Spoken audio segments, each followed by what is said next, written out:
Hey, what's up, people?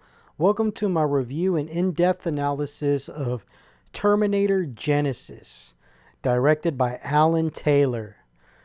Now, this movie is somewhat of a guilty pleasure for me. Now, don't get me wrong. There's a lot of things wrong with this movie. However, I do find this film to be more enjoyable than Terminator 3. Simply because it tries something new and different, which I felt Terminator 3 didn't. I felt like Terminator 3 just basically was a redoing of Terminator 2, except dropping that spirit of what the Terminator franchise is about, meaning that we can put fate in our own hands, right? That film was very much about destiny and how you can't avoid your destiny and Judgment Day is inevitable. But I like in this film that the fight continues, right? The fight to control one's fate, the fate of humanity. I really appreciate the return to that. However, this movie is not directed like the other Terminator films. This movie is not directed like a horror chase film. Rather, this film is directed like a comic book movie, for better or worse. Now, one of the main things that I really enjoyed about this movie was the messing around with the timeline. It reminded me of Back to the Future 2, right? I love that. I love messing around with the timeline, going back to prior events and characters re-encountering things that they already encountered before, but just putting a different spin on it. I like that. Another thing that I really enjoyed about this movie in comparison to Terminator 3 and even Terminator Salvation was the cinematography. There's certain aspects of this film that look like the first two Terminator films, right? And that was the intent. They were trying to recapture that spirit. And I really appreciate it, even though they kind of failed as far as the tone. Again, the tone of this movie is like a comic book action movie, not a horror chase movie like the first Terminator films, or even the first four, right? Because that element was present also in Terminator 3 and Salvation, even if it was a lesser degree compared to the first two films in this franchise. Now, for this movie, it really feels like for every good thing, there is a stupid thing. Now, this film is watchable, it's entertaining, but it just doesn't hold a candle at all to Terminator 1, Terminator 2, and even Terminator Salvation, which I feel is underrated and I enjoy very much, even though it has flaws in the writing. But this film, it's just an entertaining popcorn movie that didn't piss me off like Terminator 3 did. Now, that being said, there is one thing that is absolutely maddening about this film that makes me furious, that makes me want to punch the screen at times. And that is Jai Courtney's terrible acting and interpretation of Kyle Reese. Jai Courtney is absolutely fucking awful as Kyle Reese. He is a fucking disgrace. Now, I try not to use profanity in these reviews because you never know, there may be kids around. But in this case, I feel it's warranted because that's how awful he is. He is so bad that the casting director that thought it was a good idea for Jai Courtney to play Kyle Reese should be banned from movie making for the rest of their lives. This is probably like the worst miscasting that I've ever seen in my history as a moviegoer. I cannot think of a worse casting. And another thing is, if you see the behind the scenes making documentaries for this film, you will see that you have the directors, the producers, all these people involved in the filmmaking for this film. And they agreed upon not only the casting of Jai Courtney, but they agreed that the interpretation of Kyle Reese shouldn't be like Michael Biehn's character from Terminator 1 and Terminator 2. They should go for something different. And I'm like, why? Why would you do such a thing?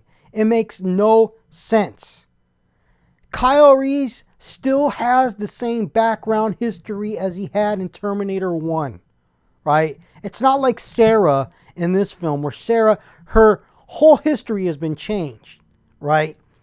Because the Terminator went back in time and basically saved her while they were trying to kill her and her dad. So, of course, she's going to be different than she was in Terminator 1, because it's a completely different history. She's a completely different woman now because of that history, the change in history. But Kyle Reese still has the same history. This is still supposed to be the same Kyle Reese from Terminator 1. So it makes absolutely no sense that he would act entirely different. And this interpretation of Kyle Reese is just terrible. Terrible. Because the original Kyle Reese is what basically, for me, created this franchise. Yes, Arnold Schwarzenegger as the Terminator, of course, he's an icon. But as far as what made that movie work, Terminator 1, what made that movie believable was Michael Biehn's acting, his interpretation of Kyle Reese, and the way he was able to use the exposition of dialogue to tell the story. Because you have to remember, he was doing all the world building while they were on the run, while he was explaining to Sarah what was going on, what happened in the future. And you didn't really see that much. You didn't see that much. Sure, there were flashbacks to the future war, but he was doing the world building through expository dialogue, and it worked because of his acting. It worked because he was world weary. He was war torn. He had post-traumatic stress syndrome from the war. And here, Jai Courtney is completely unbelievable. He acts like everything is not a problem, man. You know, he's a fake wannabe action star. And I absolutely loathe his performance. And it's the number one thing that absolutely ruins this movie. Like, sure, we are going to get into the logistics of the plot and maybe some inconsistencies that I've identified. But if they had just gotten a better actor and stuck to the original, the true interpretation of Kyle Reese that has been present in this franchise since day one, this film would have been like 1.5 letter grades better than what I'm grading it. That's how bad Jai Courtney is in this movie. It's inconceivable. It's a total disgrace. Now, good thing, there are some good things in this movie that I found entertaining, that I feel barely balance the scales and make the film watchable. But again, every time Jai Courtney opens his mouth, it pisses me off. The guy is just awful. He's a terrible actor. Never seen him be good in anything ever in my life. I have no idea why this guy keeps getting casted in movies. Now, the opening with Judgment Day was really cool. I really like that. I like, again, that the aesthetic, the photography, the cinematography is like Terminator 1 and Terminator 2. And it is so heartwarming to see plasma rifles again. Because we didn't see plasma rifles in Terminator Salvation. And even though I felt like that didn't make or break the film, for many fans, it did, right? But again, I like that they're going for the same aesthetic as Terminator 1 and Terminator 2. This is a recognizable world here, right? And it clicks very well for me. I also enjoy how Kyle Reese met John and how he saves him. So John saves Kyle from a Terminator, and I love how he reaches out his hand like a savior, right? Like that famous painting where God is basically extending his hand to man, right? Beautiful. That was awesome. Awesome imagery right there. Now, you could see that the ages differ than in Salvation, and again, this film ignores the events of Terminator Salvation. So it's an entirely different timeline. Now, I would like to think that maybe this film takes place in between Terminator 1 and Terminator 2, and there's some people that really don't like that this film essentially erased Terminator 1 and Terminator 2. But, I feel like it didn't in a way, because Terminator 1 and Terminator 2 still happen, but Skynet is always trying to figure out a way to recorrect the timeline so that it could bring itself into existence, right? It's always trying to configure ways to keep the fight going on. And in this case, you will see in this film that Skynet was being proactive. It anticipated that John was going to send a Terminator back in time. And I just like the film because it's different. It's different. And I feel like it was a more serious effort than Terminator 3. Now, I love seeing the prison camps that Michael Bihn's Kyle Reese talked about. I love seeing the time machine. I love the lore that this film shows me, because we heard about this for so long in expository dialogue from the previous films through the comics, but now we get to see this stuff. We get to see the prison camps. We get to see the time machine. We get to see the future war. We get to see John win against Skynet. And I just want to say, I thought Jason Clarke did a great job as John Connor. So I've been ripping Jai Courtney a new asshole, but there's some good casting in this film, and Jason Clarke is one of them. He is fantastic as John Connor. I think I may like him a little better than Christian Bale as John Connor. Definitely like him better than Nick Stahl from Terminator 3, but Jason Clarke was an excellent John Connor.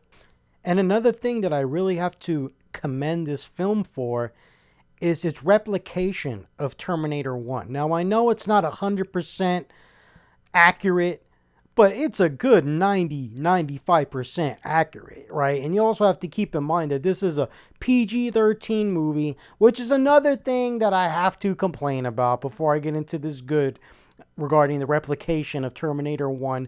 Making this film PG-13 was such a disservice, right? This is a prime example of when a film studio makes a film PG-13 just for money, right?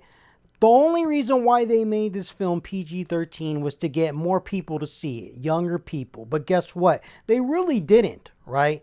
Because I don't think the younger generations are into Terminator as much as those that grew up with Terminator 1 and Terminator 2. And I guarantee that if you had made this movie rated R, I think more people would have saw it, because you have certain adult members of the audience that don't want to waste their time if it's going to be watered down to make young teenagers go see the movie, right?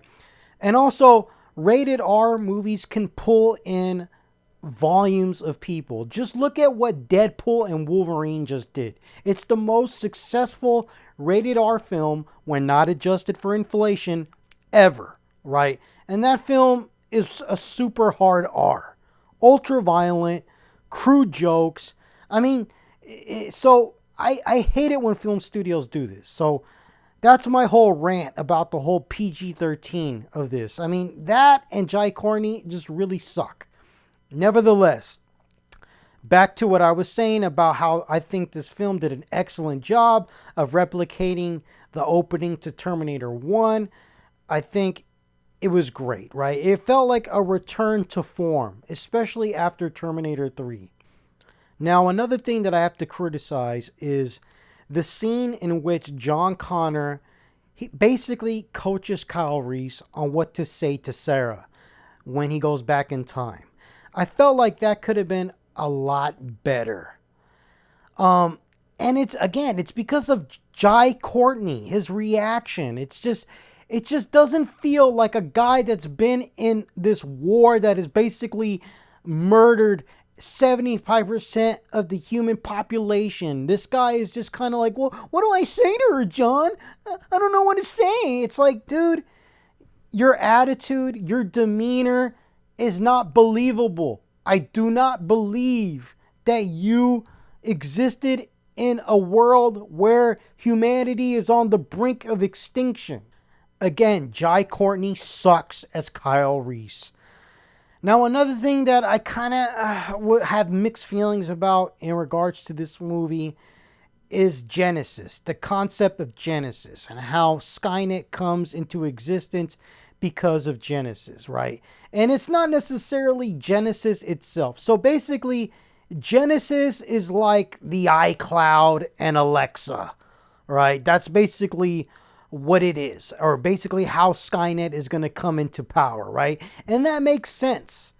And I totally feel that way, right? And also with the advent of AI, right? So you got the cloud, you got Alexa, you got AI, and this desire for some people, foolish people in my opinion, that want to link all their devices and their whole life into this one system, right? And it's the same thing here in Genisys. People want their garage linked to their refrigerator, linked to their phone, linked to their iPad, linked to their car, and linked to their bank accounts. And for me, that is just preposterous, right? I never do that. I'm not into uploading stuff on the cloud or backing up my stuff into the cloud, like my phone information. I mean, I'll do it.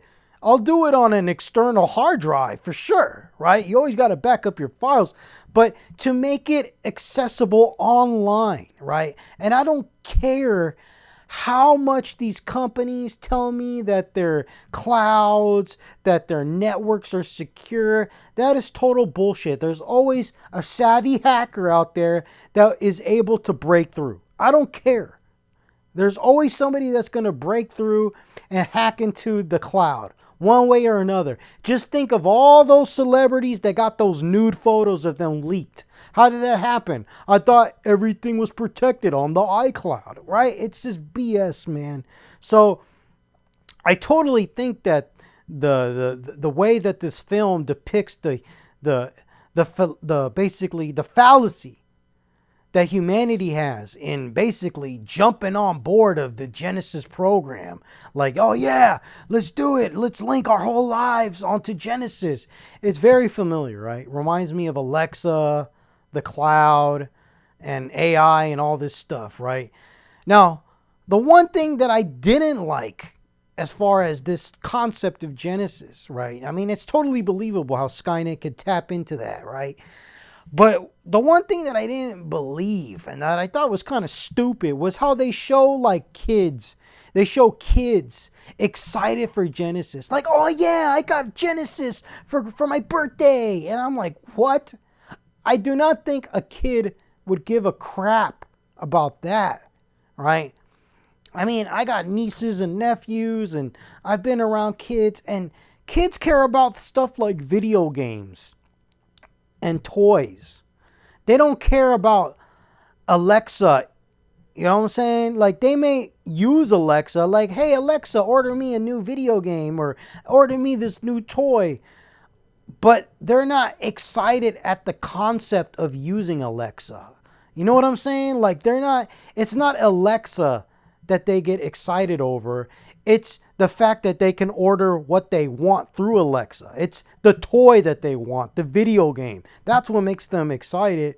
I mean, and so you see in the film, you see little kids, or I even think it was young Kyle Reese that was like, oh yeah, I got a Genisys, and they can't wait till the launch day. I mean, I thought that was stupid and totally unbelievable. So as Kyle Reese is being sent back in time, Matt Smith, basically Skynet, disguised as Matt Smith, who portrayed one of the many interpretations of Doctor Who, basically interferes. So I guess this Matt Smith character is Skynet personified in human form. And he interferes, and he basically is infecting John Connor with these nanomachines or something, right? And before Kyle Reese can figure out what the hell was going on, he's sent back in time. And another thing that I thought was interesting about this film is I'm totally on board with this whole reconfiguration of the Sarah Connor character. This is not the same Sarah Connor as we saw in Terminator 1. This is a different Sarah Connor, right? Because of the Terminator that went back in time in an attempt to save her, right? When her father died back in the 1970s or something. So this is an entirely different Sarah Connor.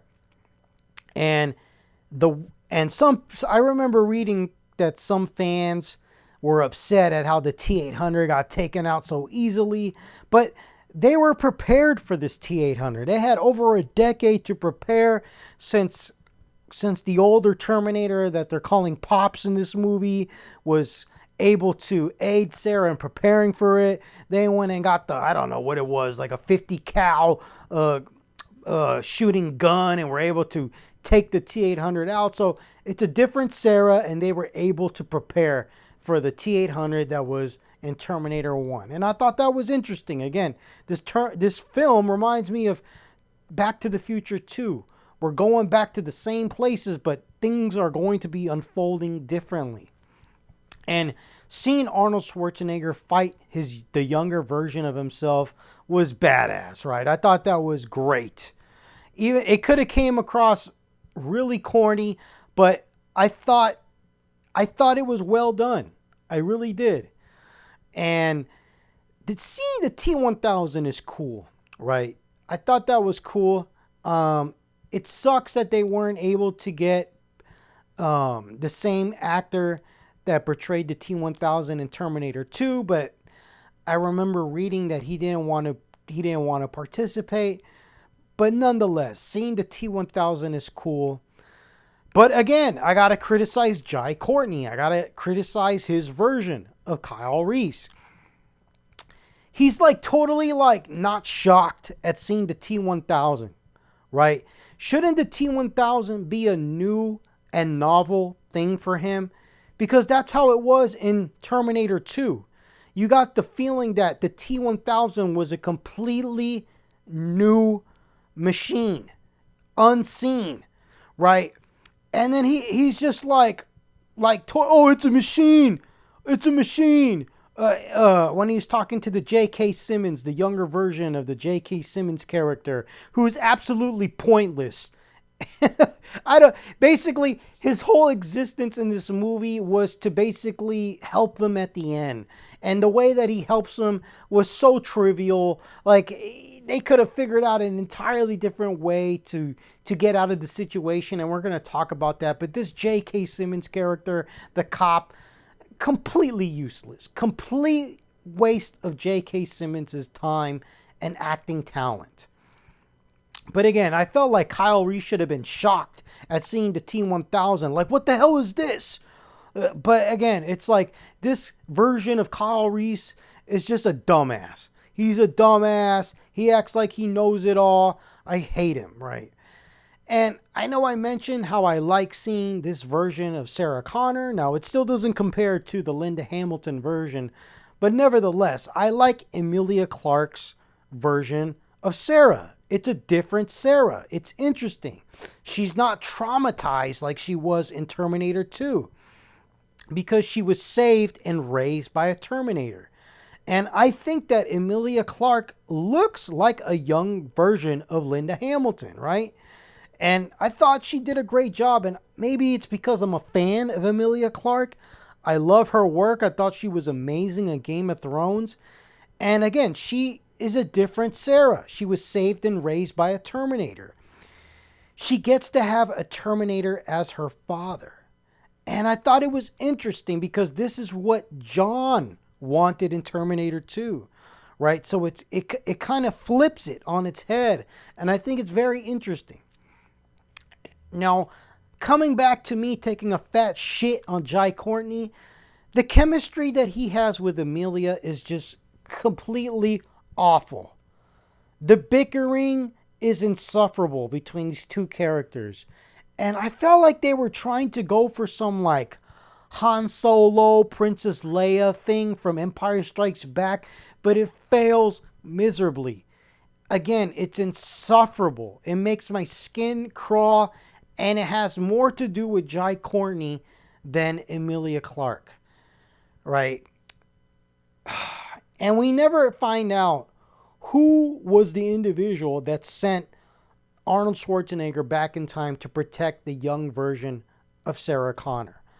Now, maybe that was to be revealed in the sequel that got canceled because this film didn't do well domestically. But, for me, it doesn't make or break the film. And the reason why they kept it a secret is because they want to prevent Skynet from keep on tampering with the timeline, sending people back and trying to kill those people to prevent that person from altering the timeline. So I get it. I get why they left it unknown. Now, I like Arnold Schwarzenegger's line, "Old Arnie, old but not obsolete," right? I like it, right? And I think it fits well with the old version of the Terminator that we see in this film.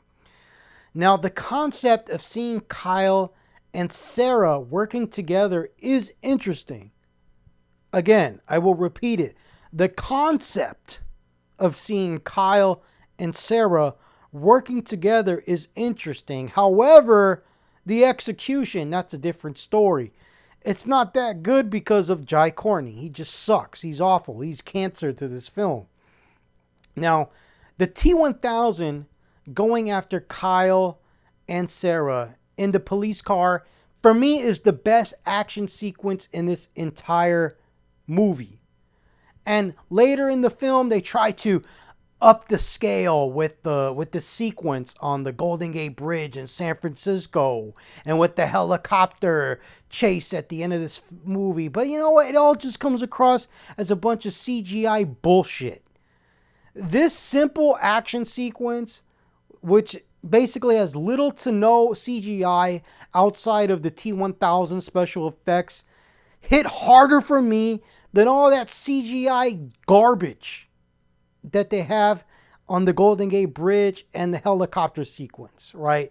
And I thought it was exciting. It felt like seeing the chase scene in the police car with the armor truck.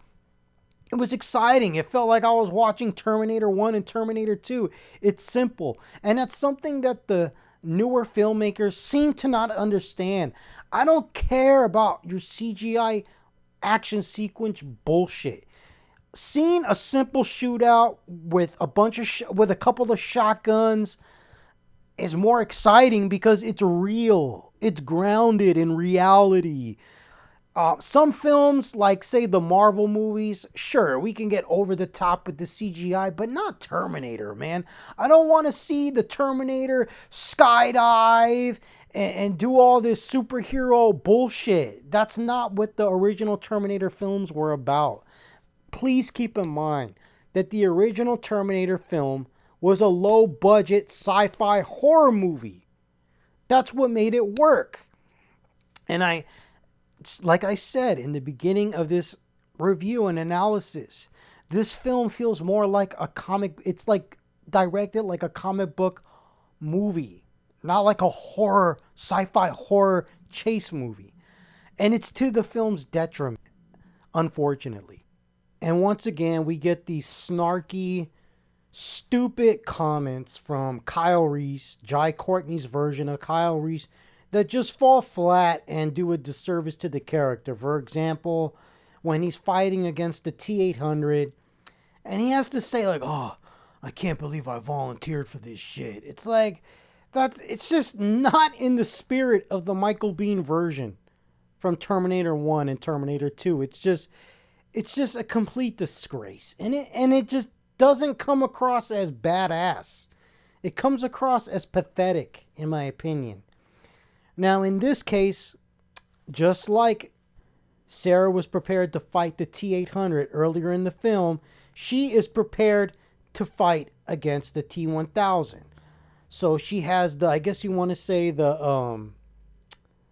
she has the like liquid hydrogen on the ceiling, and she shoots the ceiling, and then the liquid hydrogen pours down on the T-1000, which basically is immobilizing him.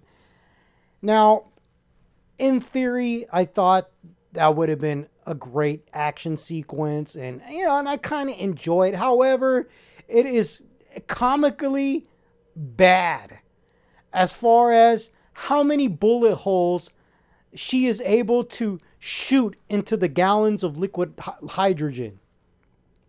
So she basically she has one clip.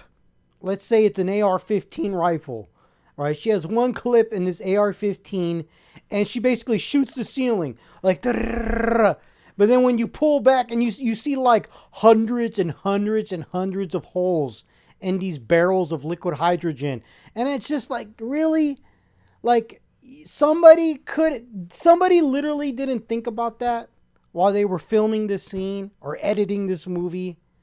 No one looked at that and was like, look, this makes no sense. It makes us all look like a bunch of dumbasses. This is something that you would expect from a poorly written Saturday morning cartoon. And you know what? It didn't have to be that way. You could have gotten the same effect. Again, there's a lot of things that work well in this movie in theory, but the execution just didn't work. In theory, yes, this action sequence would work. It would be pretty badass. But in its execution is it's complete buffoonery. Now, nevertheless, Arnold Schwarzenegger killing the T-1000 and seeing his arm burn off was completely badass. And it's just like I said in the beginning of this review. For every good thing they do, there's a bad thing they do, right? This movie will take one step forward and then one step back. One step back, then one step forward, right? You'll see something and be like, wow, that's really stupid. And then the next moment you're like, wow, that was badass. That was cool. Now, again, we get Kyle Reese, Jai Courtney, and his stupid, snarky comments that do a complete disservice to the character. When he sees the time travel device that Arnold Schwarzenegger built, he says, it looks like a piece of junk. He's so annoying and insufferable. I hate this version of Kyle Reese.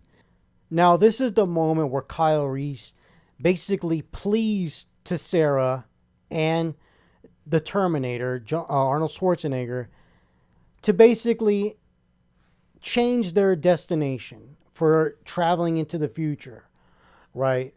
So basically, Kyle's past is their future.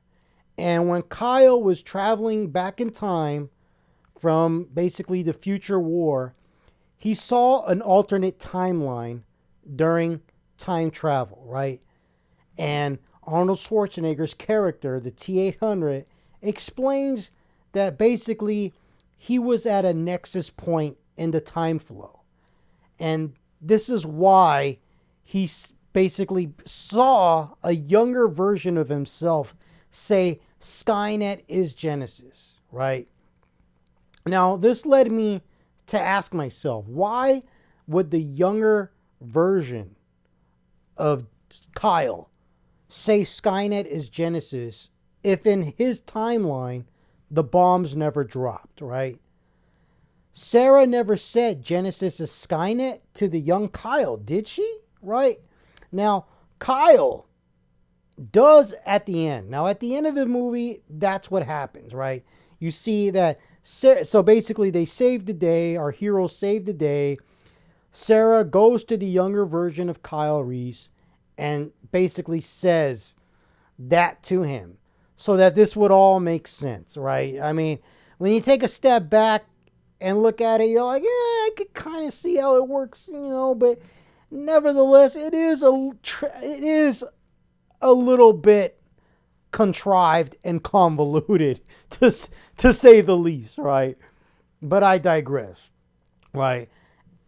And once again, you have this moment where you're like, okay, you're thinking like maybe this is compelling stuff, and then all of a sudden, Jai Courtney once again says something stupid, like he always does. So while the T-800 is explaining how he was able to see the younger version of himself say that, Jai Courtney says, "Can you stop him talking like that? Is there a switch or something?" Oh man, I just really wish that the Terminator, Arnold Schwarzenegger, would just punch a hole in Jai Courtney's face. That would have made this movie an A+, in my opinion. So, again, Kyle says follow the straight line, like Sarah's dad told her when the T-1000 came for her in the 1970s, right? Now, in my opinion, I could see in theory what they were trying to do, but I want to say that I feel like they needed a better reason to travel to 2017. It feels convoluted, man. It does. It really does. You could have simplified this. You had to have a way to simplify it. I mean, even though at the end of the film, it kind of sort of makes sense, I still feel like it was too convoluted, right? Now, when Arnold Schwarzenegger does his comedy, there's a little bit of comedic moments in this movie. When he does it, it lands a lot better than when Kyle Reese tries to do it. Like when he asks, "Did you mate?" Right? He's trying to say, "Have you guys mated yet?" I thought that was a little funny, right? It's funny, right? It's not off-putting like it was in Terminator 3 with the talk to the hand. That joke fell flat then, and it still does today. This was kind of funny, right? Because we know that these two, Kyle and Sarah Connor, are going to be the parents of John. So Arnold Schwarzenegger saying that was funny, right? And it also illustrates how he doesn't have a understanding for human psychology and emotion, right? Because he's so blunt about it. He doesn't see the inappropriateness of the comment, right? And I thought that was funny. Now, this whole sequence left me asking a question to myself, right? Can any T-800 make a time travel device? Now, this is why doing time travel movies is difficult, because you have too many loose ends. So, if any T-800 can make a time travel device, why doesn't Skynet just keep sending all these T-800s back in time and keep creating time travel devices in order to keep the war going on? You kind of saw something like that, kind of, sort of, in the Sarah Connor Chronicles. Maybe not really, but they did the same thing. Cameron was able to come across a time travel device that was built by the Resistance or something like that. So it just keeps going on and on and on and on, which is fine if that's how you want to keep your franchise going. But for me, it kind of just raises an infinite number of questions, right? Like there's never going to be an end.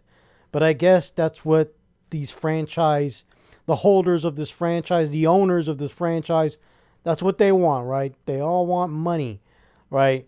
And at the end of the day, you have to ask yourself, what is this movie trying to say? And is it necessary to continue telling this story, right? But I think we're past that, and now we're at the point where these movies are just about entertainment, and they're not really saying much like Terminator 1 and Terminator 2 did. Terminator 1 and Terminator 2 were commentaries on society and humanity, right? And many of James Cameron's movies are, right? But I digress. Let's continue with this review. So, San Francisco is the perfect place where you can end up naked in the middle of the freeway and people would not care. So I thought it was hilarious that the police arrested Kyle and Sarah because they were naked in the middle of the freeway. As somebody that's been to San Francisco numerous times, lived in California, let me tell you, they would not give a shit. They would not arrest you. In fact, it is legal to be nude in San Francisco. Don't believe me? Look it up. Even if you are naked in front of little kids, police will do nothing.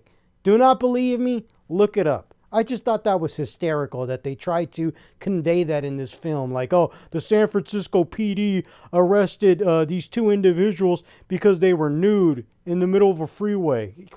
You're right. So the way that Pops found Sarah Connor is an inverse of Kyle and John Connor. And I like that twist. I really do.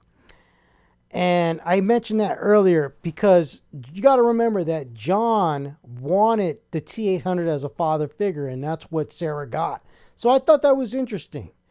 Now, we see that the nanomachines, that Skynet basically infected future John Connor with nanomachines. So the nanomachines replace basically, they basically act on a cellular level, right?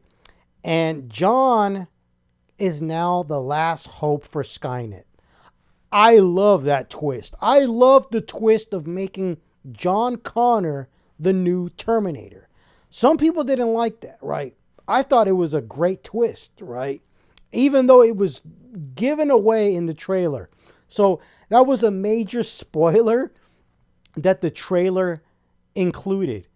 And that had to be like the dumbest thing ever. Whoever edited that trailer should be fired, or whoever gave the okay to let that trailer move forward with that major spoiler should be fired and never work a day in filmmaking ever again, really.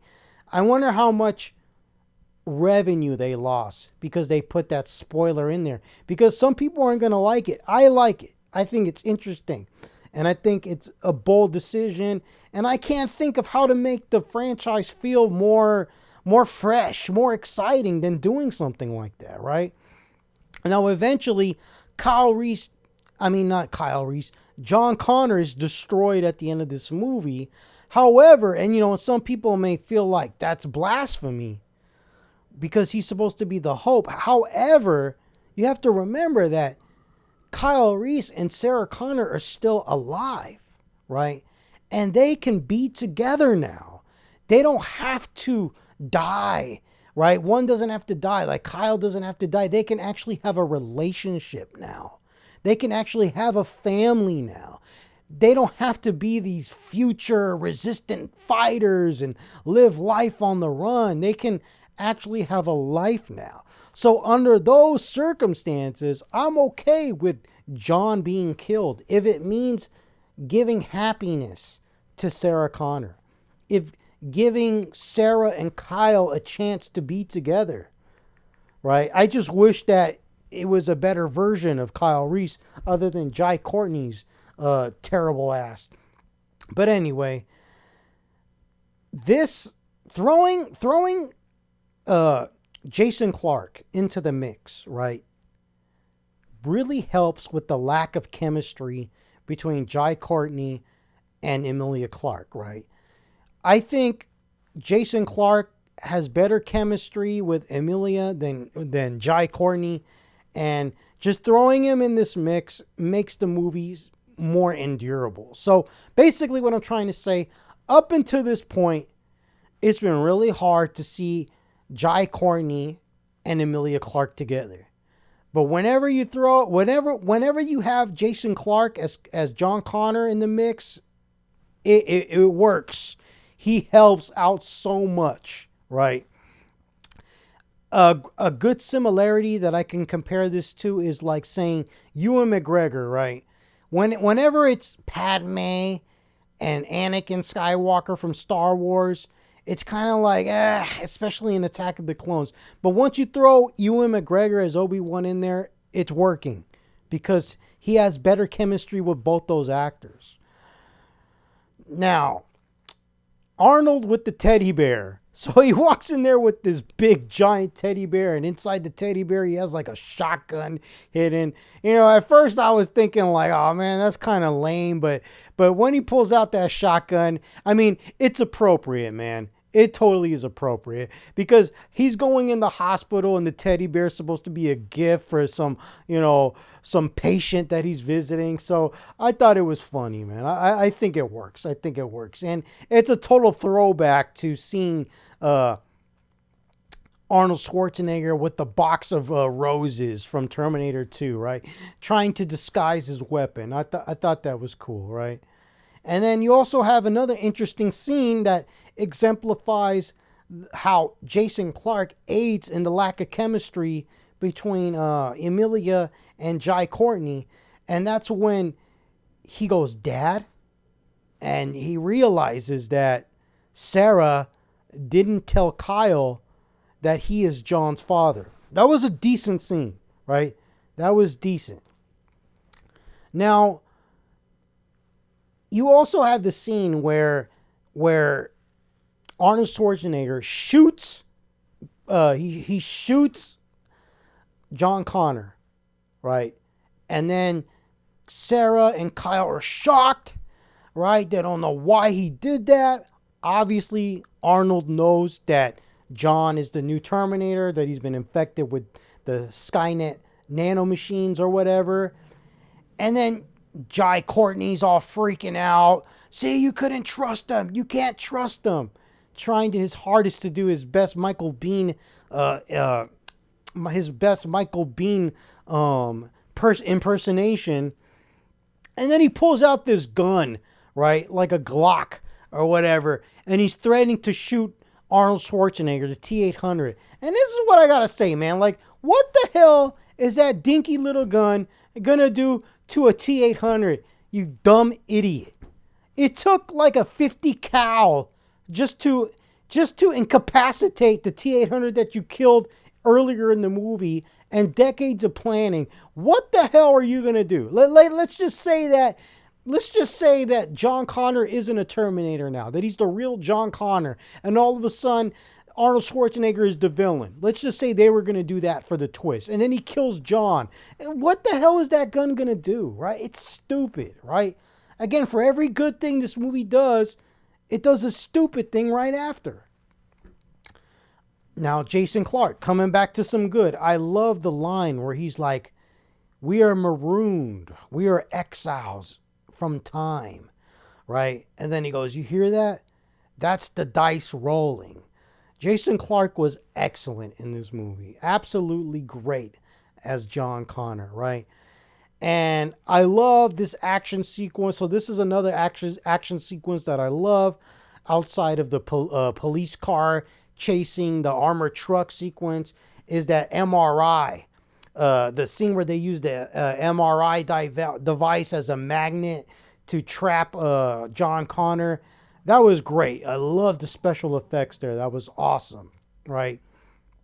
And also, another interesting thing is when Sarah tells Kyle that he dies, right? And what the implications of being told that you're going to die, right? And her saying, if you love me, you die.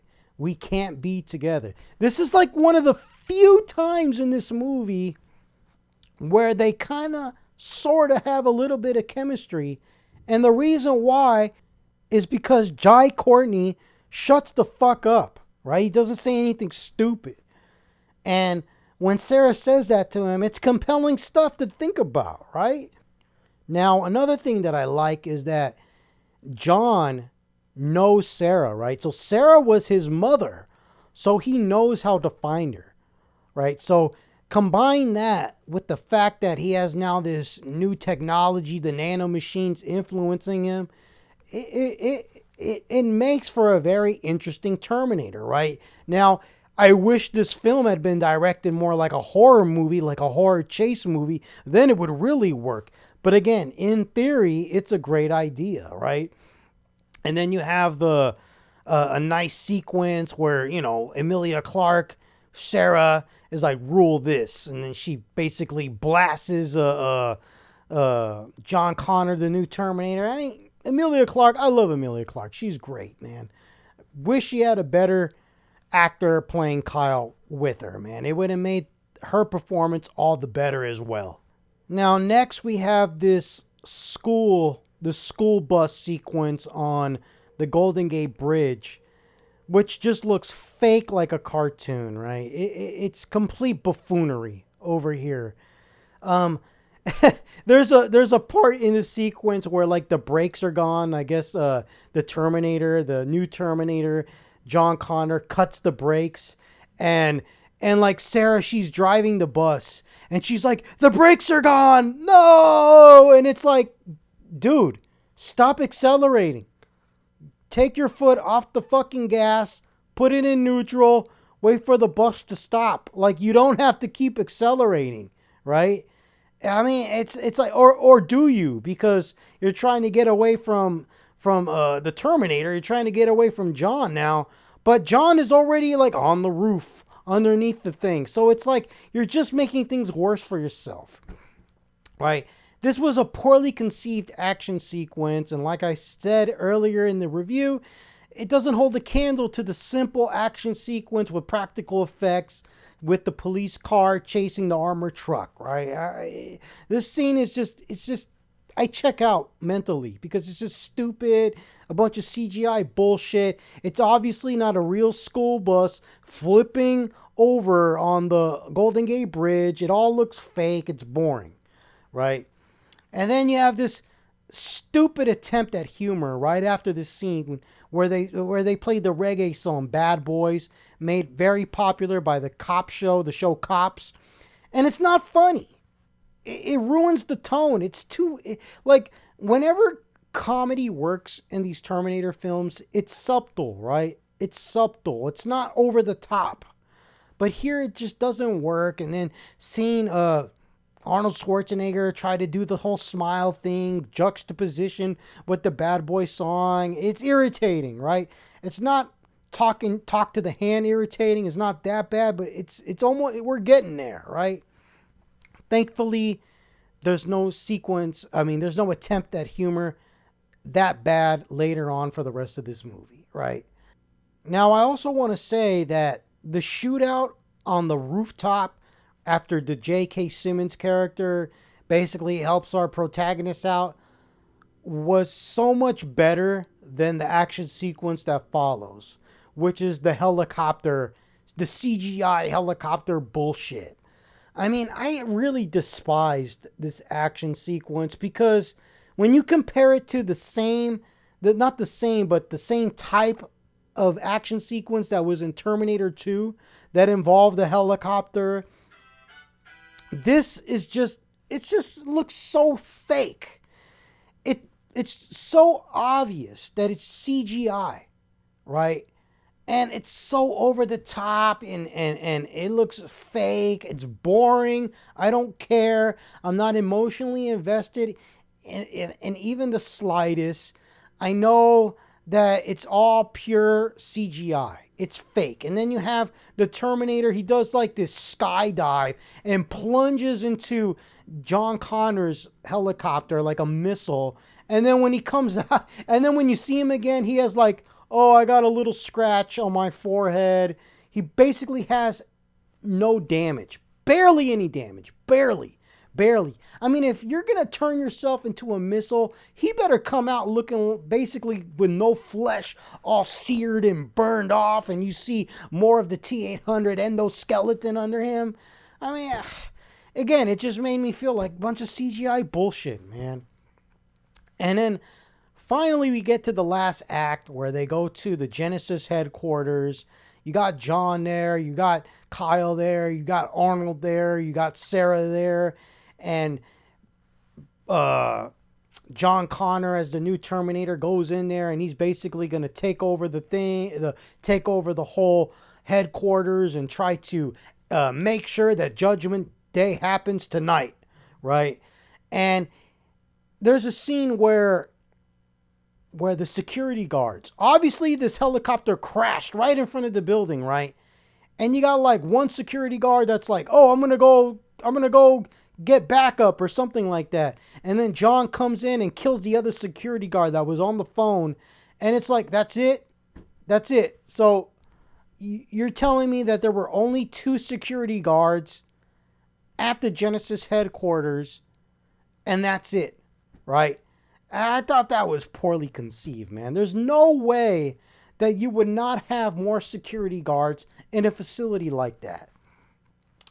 But I digress, man. This movie isn't the most logical, obviously. So the battle that takes place at the field generator time travel prototype device was great. I liked it, right? It wasn't over the top like the helicopter and Golden Gate bridge sequence, even though it involved CGI. It was great to see Arnold do some hand-to-hand combat fighting with another Terminator. And this Terminator was highly evolved, right? And I liked it. I liked the action.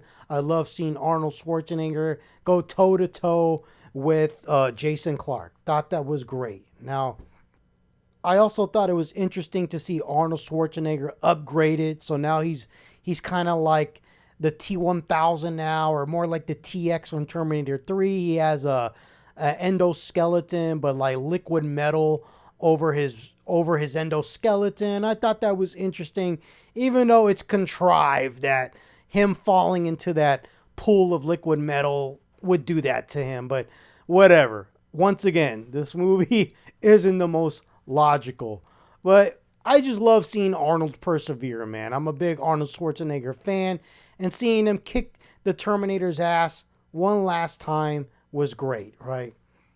So now we see the time paradox come full circle. And I love, and what I mean by that, before I get into what I love following next, is what I mean by that is that now you see the time paradox come full circle when she says to young Kyle Reese, follow the straight line, Genisys is Skynet. And like I said earlier, I love that Sarah has a choice. For the first time in her entire life, she has a choice. She can be with Kyle. She can have a family. She doesn't have to live on the run, right? She doesn't have to live in fear, right? And I thought that was a great ending. And it's one of the reasons why I don't absolutely hate this movie, despite how much I hate Jai Courtney's version of Kyle Reese. Now, once again, you come across something good and then something dumb. Then Arnold Schwarzenegger goes for a comedic moment with the stupid smile at the end. But whatever. I mean, when the movie finally ends, I'm just happy that Kyle and Sarah can be together, right? And we never got to find out who sent the Terminator to protect young Sarah. But maybe that's for the best, because by keeping that person's anonymity preserved, it protects the whole thing, right? Because now Skynet won't try to kill that person, right? Keep it a secret, right? Even though that's probably not what they intended. They probably intended to make sequels, which is obvious because they have a stupid after credit scene that basically infers that Skynet's still alive, but whatever. And one last thing I want to say was that I was very pleased to hear the theme from Terminator at the very end of this movie. It kind of warmed my heart, right? Because I feel like I hadn't heard it in a long time, and it was great. So that concludes my review and in-depth analysis of Terminator Genisys. So in short, I give this movie a C-. It's watchable, it's entertaining, but there are some significantly upsetting things in this movie, mainly 90% of it being Jai Courtney as Kyle Reese. The other 10% has to do with logistics and plot, but nothing can compare to the insufferable acting and interpretation by Jai Courtney of the Kyle Reese character. But other than that, there's plenty to like, right? So I feel like the scales balance barely in this movie, right? So I give it a C-. It's better than Terminator 3, but I like Terminator Salvation way better than this. And this movie doesn't even compare to Terminator 1 and Terminator 2, so let's not even talk about that. And Yes, the Terminator TV show, Sarah Connor Chronicles. Like this movie can't touch that show. That show is amazing and the best thing outside of Terminator 1 and Terminator 2 in this franchise. Now, even though I said Terminator 3 is worse than this movie, I'll also throw in that Terminator Dark Fate is the worst thing ever. So, for the fans of Terminator 3 that don't feel me on that, well, I think Terminator 3 is a million times better than Dark Fate. So, stick around, people, because I'm going to be reviewing Terminator Dark Fate real soon. Thank you guys for listening to this review and in-depth analysis.